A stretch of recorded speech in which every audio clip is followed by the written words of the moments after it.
તો Ahmedabad crime બ્રાન્ચે way બ્રિજમાં છેતરપિંડી કરતી આંતરરાજ્ય ગેંગનો પર્દાફાશ કરી 7 આરોપીઓની ધરપકડ કરી છે।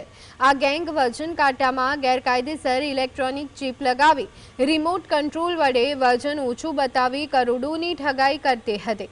મુખ્યત્વે બિલ્ડિંગ સાઇટ અને સ્ક્રેપયાર્ડને નિશાન બનાવી એક ટ્રકમાંથી 5 થી 10 ટન માલની ચોરી કરવામાં આવતી હતી।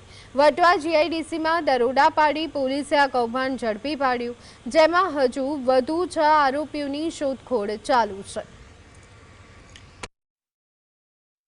આ ગેંગ સાથે સંકળાયેલા ટોટલ 7 આરોપીઓને અમે એરેસ્ટ કરેલા છે। મીટરની અંદર એક ચિપ ફિટ કરવામાં આવે છે જે રિમોટલી એક્સેસ થાય છે।